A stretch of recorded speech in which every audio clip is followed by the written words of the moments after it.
Gotta have my cup of Java, you know?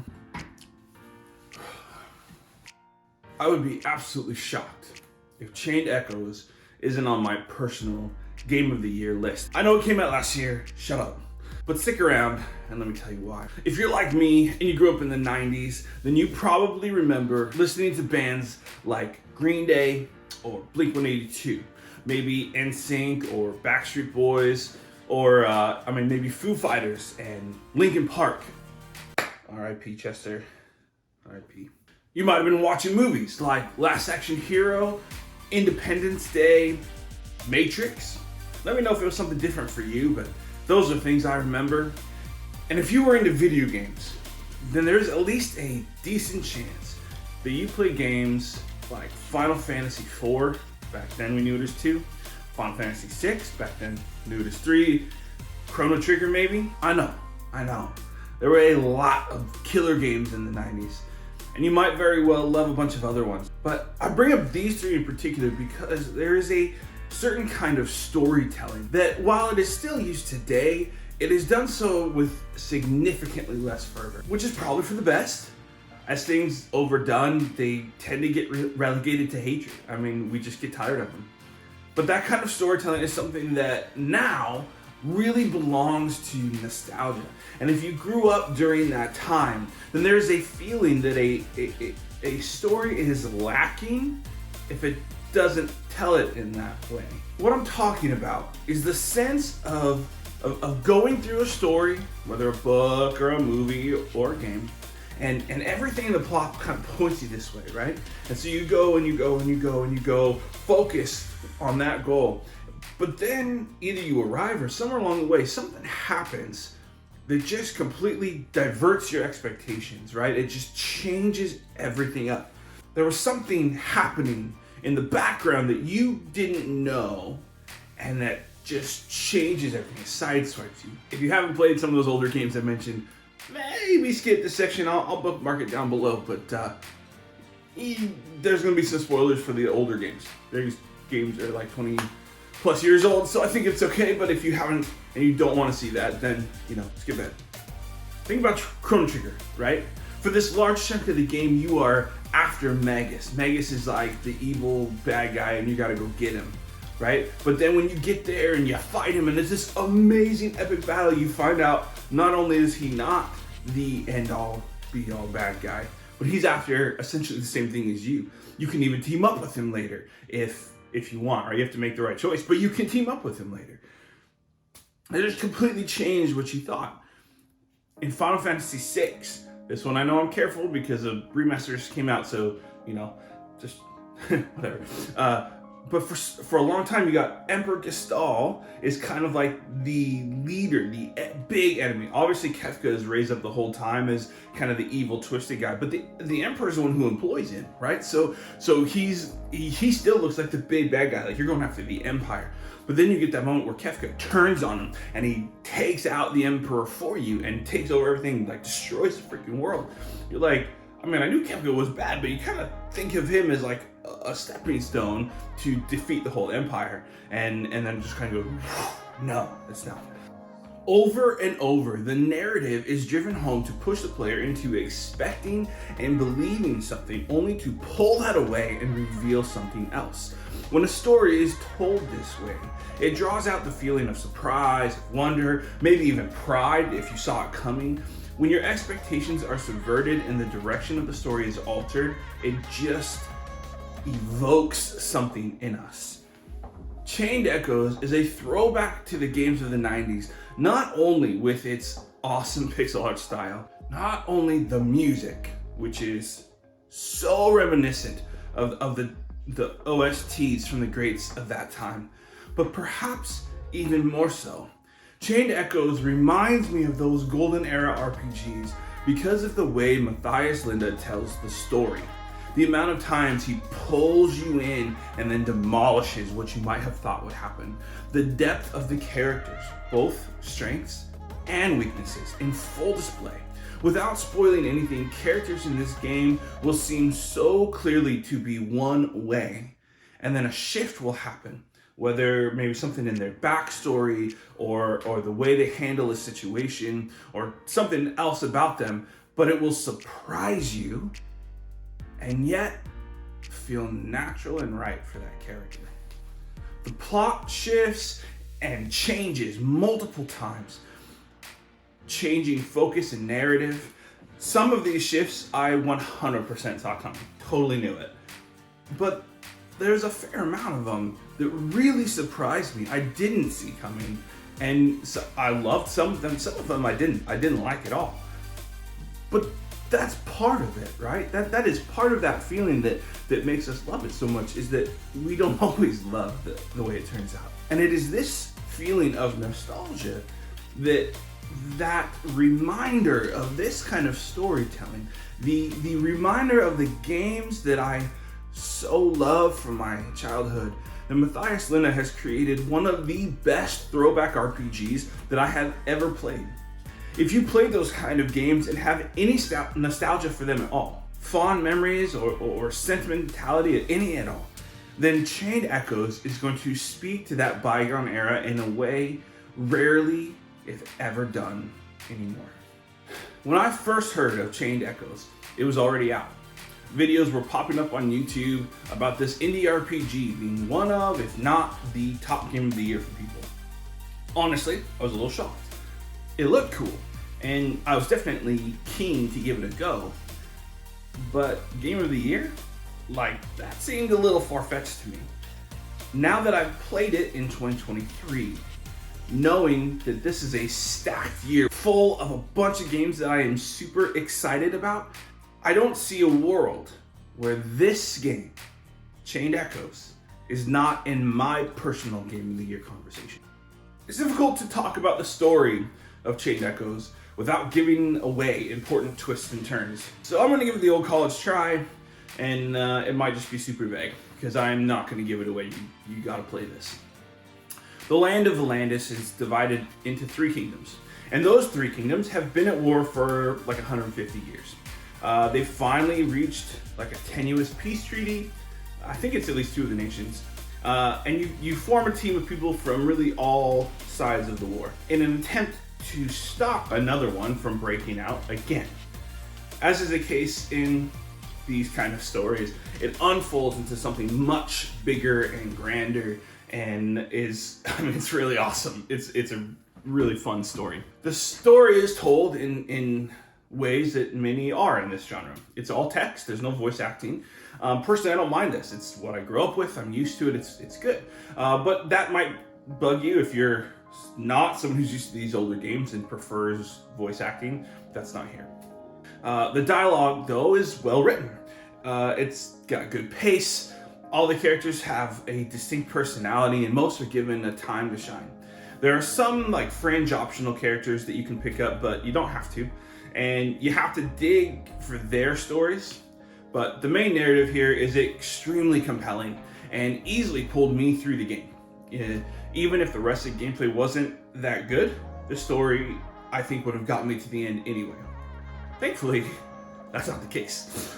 I'm doing my best to stay away from spoilers here, so I know this is really vague, but just, follow along. There are side quests in this game, and honestly, it's a little annoying, so here's just a little thing you gotta know. There are 2 side quests, 2 of them, that are absolutely mandatory. You cannot progress through the game if you don't finish those 2. And they're hidden. They're not, you'll find them. They're not too hard to uncover, but they do not present themselves as necessary. And they are.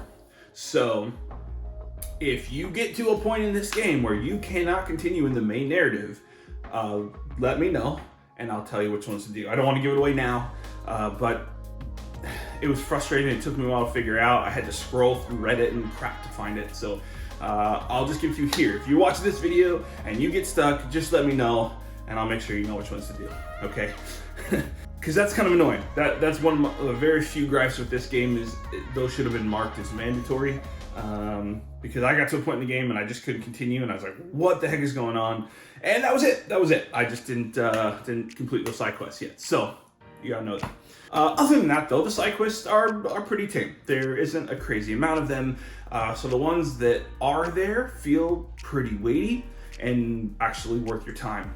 The cast is really diverse, and I was really drawn to a few of them. There was a few that I absolutely didn't care about, and I imagine that'll be the same for you. Might be different characters, but that's something that's great about these games, right? It's different characters with different stories, and we all connect to different ones. Now, one note that I think is important to keep in mind: Chain Echoes is rated M for mature, and it earns that rating, okay?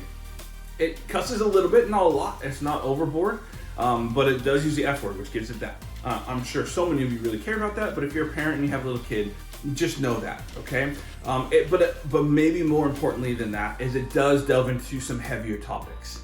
I wouldn't just let a kid play it without knowing what that is. If you're a parent and want to know, I can totally give you more details on that, but yeah, it's a mature game, so just know that. I know this game looks like ones that we played as kids, but this is not a kid's game, so you need to know that, okay?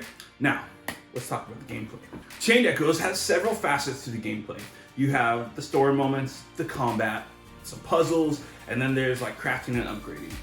The combat is so freaking good. It's so good. We'll save that for last. First, the puzzles in Chained Echoes, they're fine. They're not amazing or like really particularly memorable, but they can be decently challenging. I figured most of them out on my own pretty easily, but two that stick out in my memory that I just could not get. I tried and finally looked them up and saw the answer and was like, oh, you idiot. Maybe you won't have that, or maybe you'll have it on different ones, but I was downright depressed at my ineptitude to see the solution. So yeah, it probably wasn't that hard. I just was dumb. I don't know. All the rest though, they just weren't that hard. They're pretty easy, but it might be switched for you. I don't know. But I wouldn't worry too much about those. There's not too many of them, and they're fairly rare. The crafting and upgrading this game though is like a huge part. It is something you're gonna have to take into consideration. You are gonna have to engage with it. It's important to note in this game that just a few points into a stat makes a huge difference, okay? When I first looked at upgrading a weapon, and it only added, I think, like 2 or 3 attack, I just skipped it. I was like, all right, well, that's not worth my time. I was fighting like a world boss that's actually pretty amazing. It was like this hilarious vegetable turned monster thing where you chase the carrot around, and really funny. And it kicked my butt. Absolutely destroyed me. So I went back and upgraded all my weapons, upgraded armor, all the things, got every little stat point, and it made a huge difference. And I'll tell you, I still lost. I couldn't beat that boss yet, but it was a notable difference, okay? So don't neglect the small numbers. They're an important part. They make a big difference. That said, there's a few tricks to upgrading. First, there's this one really great exploit that sometimes materials, more often it's loot, but there's like these orange orbs, right, that kind of float along on the ground, and you just pick them up as you run. If you move into another scene and then come back, they appear again. And often they change a little bit, so it's not always the same piece, but you can just go back and forth and pick them up over and over and over again. It's pretty funny, okay? So you can just go and go and go. If you find like one spot that has like 3 or 4 really close, you can just go back and forth, just pick them all up, go out, go back in, over and over and over again, and just load up. So while most of the time it's not the materials for upgrading, the loot is what you sell. And when you sell that, you can either just have the money for materials that you can buy, or it helps you get deals. Deals are kind of this interesting aspect of the shop. In essence, you sell a certain amount of very specific loot items. They're things you would sell. They're not things you would keep. And once you sell enough of each of those types, it'll give you a deal. So you still have to pay for it. So say it'll be like $1,000, and it'll say, sword 2 or whatever. And then you pay that, and you get a couple of swords that are, the next tier up or whatever. It has it for all kinds of things, including material packs, right? So there's a bunch of these. This is how you get ultimate weapons, okay? So this is kind of an important aspect of the game, is getting through these deals. You gotta sell the stuff, so you gotta find the loot, sell it back, and then you can pick up all the stuff. So that's important to note, because you can also get like your highest armor, weapons, all that for much, much cheaper by doing the deals. So whatever way you choose, you get the materials, you upgrade your weapons and armor. Then you have a linked but somewhat separate part of upgrading, which is where you insert gems into the sockets of your gear. Now, if you played anything like Diablo or stuff like that, you're probably used to this, but this has its own almost mini-game style thing. Most of your gear starts with 2 slots. As you upgrade them, they increase up to 4, okay? The gems themselves, you can find, there's like these crystals growing up out of the ground. You can get them from there. Sometimes enemies will drop them. Sometimes they're in chests. So they're kind of all over. Now, you gotta collect as much as you can, because then you use them and combine them to like make a bigger, stronger one, okay?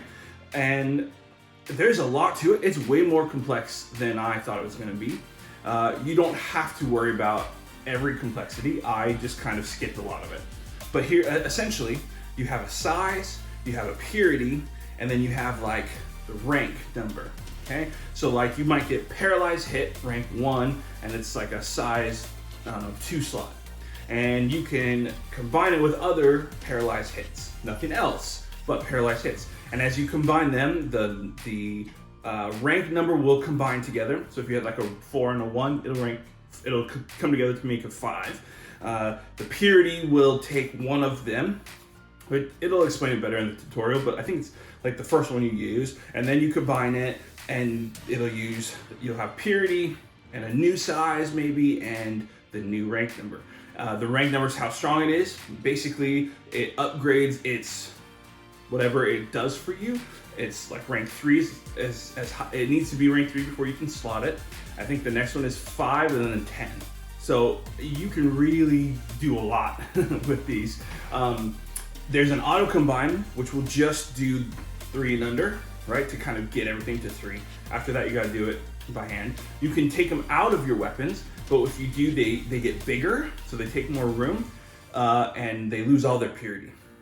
So you have to be kind of thoughtful about how you use these. I'm gonna be honest, it was kind of a pain in the neck to me. I did not care enough to get super involved, and so I would auto, just kind of like click, click, click, click, click, combine whatever I could and put them in, and that was it. I pretty much focused on paralyzed hit, or like blood steal, where you get HP back, that kind of thing, and that's it. I just, whatever looked good, I'd throw it in. I don't think I got anything to 10, which is like the highest rank. It just wasn't worth that effort for me. But I bet some of you who really care and really dig into that will get way better stuff than me. Oh, also, it's important to note, part of the reason I gave up is because there would be ones that I felt like I should easily be able to combine, but I couldn't for some reason. But if you got the wrong one first, you had to back all the way out of that crafting screen to start again and pick a different one. So it was kind of cumbersome and annoying. I think hopefully maybe in the next game, Matthias Linda can kind of tweak that and make it a little more easy and maybe easier to understand, but also easier to do. But we'll see. And nitpicky, small stuff. Okay, time for the best part. This is a turn-based game, of which I've played many, and I've never played a combat system like this. It was extremely innovative, and I freaking loved it. It can get actually remarkably challenging, way more challenging than I expected. As I mentioned before, every stat point is meaningful. Your move choices really matter. Buffs and debuffs are essential, and the system forces you to have movesets that you probably never would in any other game. So the way it works is that there is a meter at the top of the screen. From left to right, it starts with yellow, then green, then red. All attacks and skills move the tracker along to the right. In the yellow, it's like standard combat, everything's equal. Once it moves to green, you do more damage, enemies do less. Then if you get it to red, it switches, enemies do more damage, you do less. But the tracker moves quickly, and so you have to do things to move it back to the left. Defending will move it back slightly. But once you get the tracker into the green, a certain kind of skill or move will move the tracker to the left, okay, in a much bigger chunk. And that skill type will change often. It'll usually have like a turn timer on it, or if you use it, it'll change to a different one. It might be magic, you use it or you don't, and you get to like the turns on it, and then it'll change to like a special attack. And then after you do that to move it to the left, and then it changes to like a buff skill or whatever.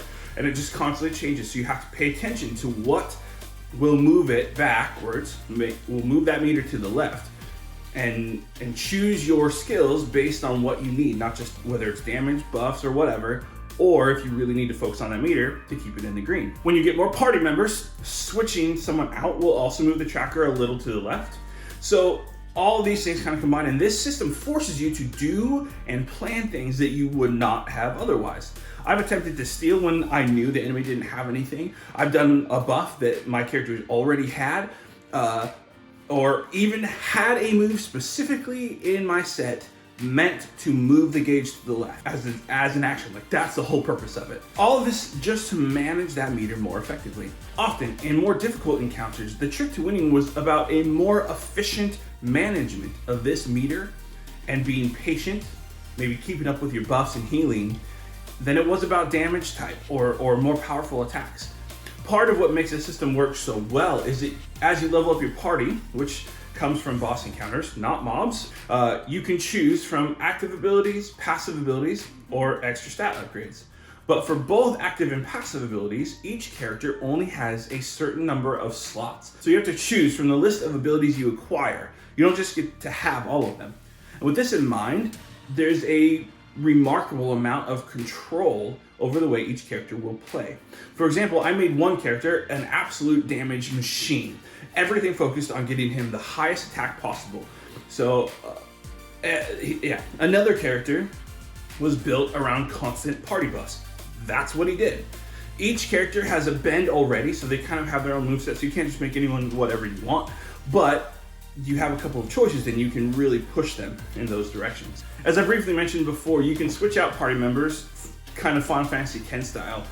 It doesn't take your turn, it just switches to the new character. The only difference here though is that you have a pair of people. So you don't just get to switch to anyone, you have to set them up ahead of time, and they can switch with that person and that person only. And that just adds another layer of complexity to the system, right? Because like, you don't want to have your high damage dealer and another, maybe, I don't know, your healer, when you need your damage dealer and your healer out there. And so like, I had several times where I would change the way my party was set up so that I could switch between the ones that I knew I would need to switch between, and then others would be out there the whole time. You know, it's a pretty cool layer. No joke, this is one of the best turn-based combat systems I've ever played.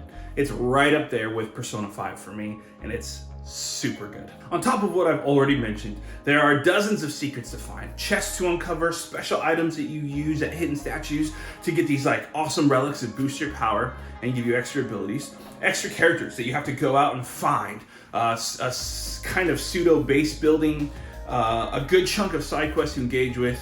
The art is impeccable, it's super good. The animations will both make you laugh and kind of draw you in. Music is top notch, perfectly adding to the ambiance of the moment or the blood rush of combat. There's so little to complain about here. It's easy to understand the bold comments of others who have called this a masterpiece. Now, I also didn't mention that there's a whole other section of combat where you jump in mechs and then the combat system switches and you have to manage it differently. It's a totally different thing.